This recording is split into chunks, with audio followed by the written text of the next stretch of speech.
Samantha Bee yesterday, of course, was the big news because Samantha Bee called Ivanka Trump a feckless C-word. Why? Because Ivanka Trump had committed the grave sin of having the gall to photograph herself with her child over Memorial Day weekend. Why, you ask, would this make her a feckless C-word? Well, because apparently at the border, illegal immigrant parents are being separated from their children.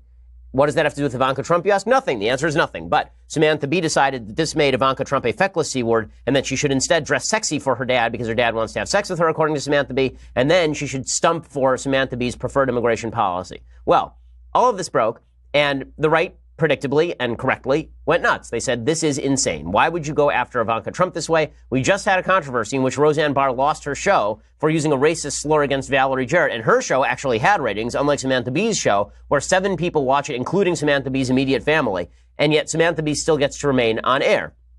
Now, I'm not calling for Samantha Bee to be fired because, frankly, I think that her viewers got exactly what they were looking for. I think TBS hired her knowing full well what they were getting. I think the Roseanne situation is just a little bit different in the sense that when Roseanne's creators decided to put her on the air, they were not fully expecting that she was going to do this, and it sort of undercuts the integrity of their product. Samantha Bee didn't undercut the integrity of her product. This is her product. Her product is being a vile, terrible person who says vile, terrible things about people who she disagrees with, right? That is her product. So I don't see why she should be thrown off her air for promoting her product. I also don't see why Samantha Bee should apologize because her apology is going to be fake anyway.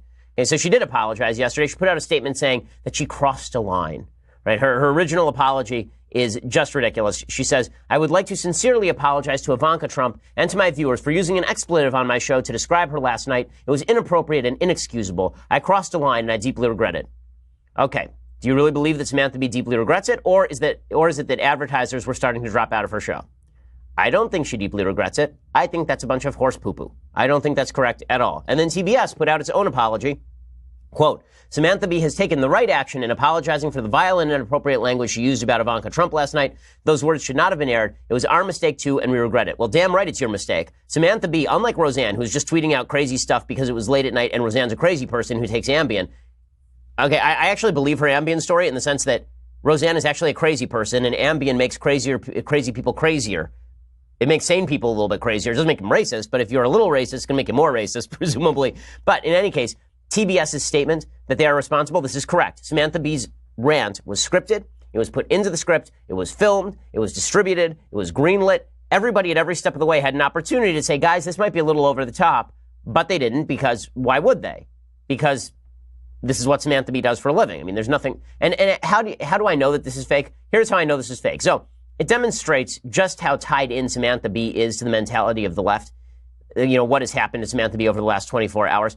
There was a tweet from Chris Hayes that was just inane about Roseanne, basically saying that Roseanne's worldview represents a large segment of the Trump base, or significant segments of the Trump base. That's what he had suggested.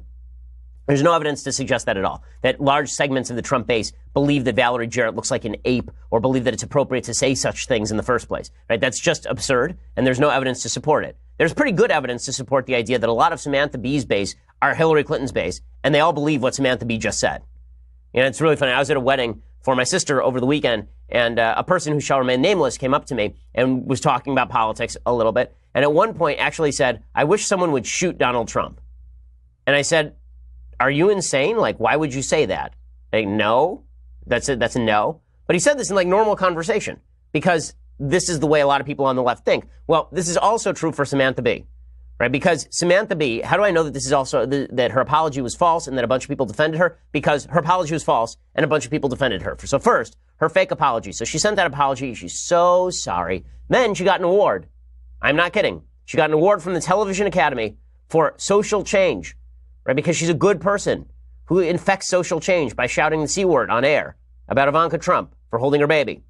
So here is what Samantha, so this is the funny part. Television Academy does the social change award about freedom in the media, free press, Samantha Bee changing the world, and they bar the press.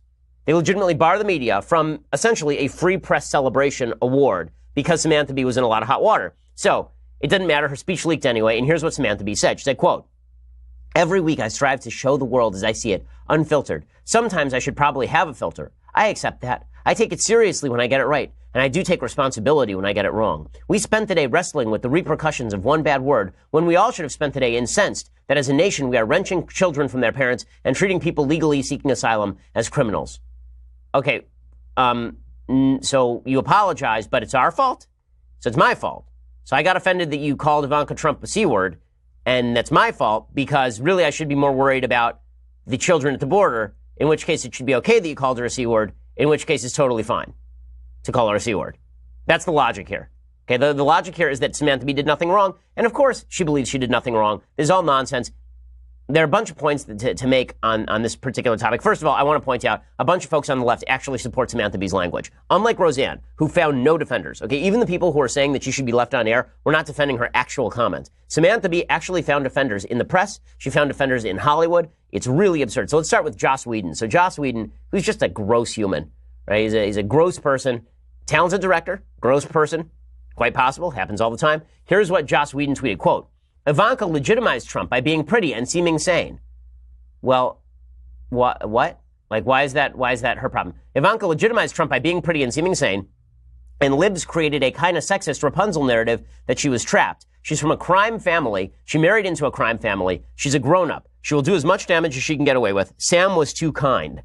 So, yes, this happens to be a fairly widely held opinion on the left, is that Ivanka Trump is an emissary of evil. And then Sally Field, who you've not heard of for years. Right? It turns out that she doesn't like Ivanka. She really doesn't like Ivanka. She says, I like Samantha Bee a lot, but she is flat wrong to call Ivanka a C word. C words are powerful, beautiful, nurturing, and honest. Okay, and so I have a few questions about this. I mean, we can start with the question as to what makes a body part honest. That's kind of weird.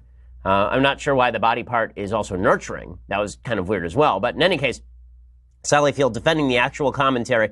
And then there's, of course, a CNN analyst who loved the tweet. CNN analyst named Brian Karam. He tweeted out, okay, best tweet of the day, young lady, to Sally Field, who, again, has not been relevant since she did basically Mrs. Doubtfire. I guess she was in Lincoln for like 5 minutes. But she is, of course, an emissary of Hollywood, and Hollywood is very much in favor of Samantha Bee. Kathy Griffin, of course, came out and defended Samantha Bee. No shock there, because Kathy Griffin is gross.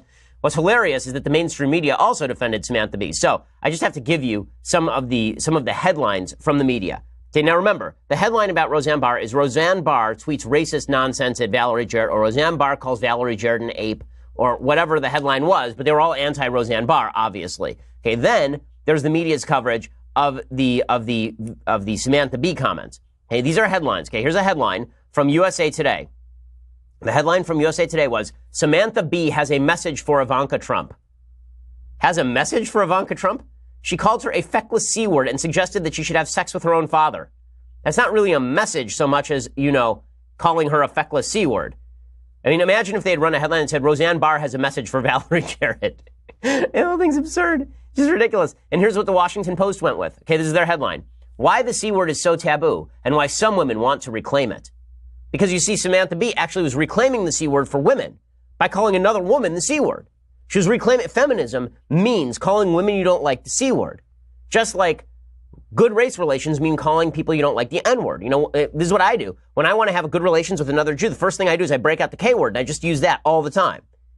I mean, you can ask Jess. Every time I'm angry with Jess, just in order so that we can get close, I use the S word to describe her. It's just something that I do. What in the world? But this is coming from the Washington Post. The C word is taboo, but some women want to reclaim it by calling other women the C word because they hate them. Yes, you definitely reclaimed the C word for feminism. Well done, media. Okay, and then it gets even better. Here's the New York Times headline on this thing. So the New York Times tweeted out, Samantha Bee dedicated nearly 7 minutes of full frontal with Samantha Bee to the issue of migrant children before using a crude term to describe Ivanka Trump. She's a hero. Don't you see? She spent minutes talking about immigration policy before she dropped that line. I mean, you could say about Roseanne Barr. So Roseanne Barr created many hours of wonderful entertainment before dropping a crude term to describe Valerie Jarrett. But of course, you would never hear that, right? Because it's idiotic. But New York Times has to defend Samantha Bee. So this is what's hilarious. Chris Hayes spends time trying to proclaim that people on the right support Roseanne Barr and Trump for the same reason, which is that they all think like Roseanne Barr about Valerie Jarrett. No evidence of that. But the entire left comes out essentially in support of Samantha Bee, with maybe one exception over at CNN, Brooke Baldwin, who we'll talk about in a second. And suddenly, we're supposed to believe that they are something different from Samantha Bee. Samantha Bee represents the left far better than Roseanne Barr ever represented the right. This is not in doubt. Okay, this is evidentiarily supported. Of course, that is true. And the basic proof of that, by the way, is that Samantha Bee will not be pulled off the air. The reason that Roseanne Barr was pulled off the air is not just because she said something terrible. It's because the network forecast that what was going to happen is that a bunch of people who watched Roseanne's show were going to turn out and boycott the show. The same will not happen to Samantha Bee. Her ratings will go up after this. A bunch of leftists who love this kind of stuff will go watch her show specifically because they feel the same way about Ivanka Trump and Donald Trump as Samantha Bee. So I understand that you're an adequate opposer of socialism. My question to you is about socialist ideas that have worked in the past, such as Social Security or Medicare. I understand Social Security is a mess right now, but it has helped millions of Americans in the past. So do you think that we should banish socialist ideas in general in the United States, or limit it to banish? Like and the reason I say that is because so what socialism basically does is it takes the resources of a given society and it freezes them there and then it redistributes them. It doesn't account for growth. It doesn't allow for innovation and enlarging the pie. Socialism basically says, however much money is in the economy, it's unfair how it's distributed. Take it, redistribute it. That's the end of it. The problem is once you do that, you get rid of the incentive to innovate and to build new things and create new services. So, of course, it's true that if there are 5 of us in a room and I have $5 and nobody else has any money and I just give each person $1, then everybody in the room is better off except for me. That's true, but I now have no incentive to go out and make $5 more because you're all just going to take the money. This is true of Social Security also. Social Security has actually created an enormous downside for society now. So in the short term, it's great, right? You take a bunch of money that doesn't belong to you, you give it to a bunch of old people, they're happy. It didn't cost you that much money because it's the baby boom and there are a lot of people who are young and there are not that many people who are old. Then the baby boomers get old and now we're all screwed, right? People who are our age are never going to see our Social Security money. It's gone. We're never seeing it again. Kiss it goodbye, right? So, so one problem is that older people did not have an incentive to save. So the savings rate actually went down after Social Security because you may as well spend your money. Somebody else is going to pay for you when you're old. The second thing that happened is people stopped having kids as much. It actually had a market impact. Jonathan B. Lass at Weekly Standard has a very good book about this. It actually had a market impact on birth rates. Because one of the reasons to have a kid, not to be cynical about this, but it's true, is that historically, when you get old, who takes care of you? Your kids, right? I mean, that was the net cost. The net cost was that you were going to spend an enormous amount of money educating your children, bringing them up, keeping them safe, and then, when you got old, you weren't going to have to worry about it because little Billy was going to take care of you. Now Social Security takes care of you, so do you even have to have kids? And that's what's created this enormous bulge in the old population in the United States and very little on the young side of the population in the United States. And because as a society we tend to abdicate to government what government is willing to take over, it's also created this immoral notion that the government's going to take care of all the old people so we don't have to worry about it as a society. Social fabric doesn't matter anymore. So this is why I'm not in favor of socialism, you know, and Social Security is a good example. I'm not in favor of it because it has, just like every other socialist program, it has a set of discrete beneficiaries but diffuse victims, and the diffuse victims are much more common than the discrete beneficiaries, and they grow over time. Okay, thank you.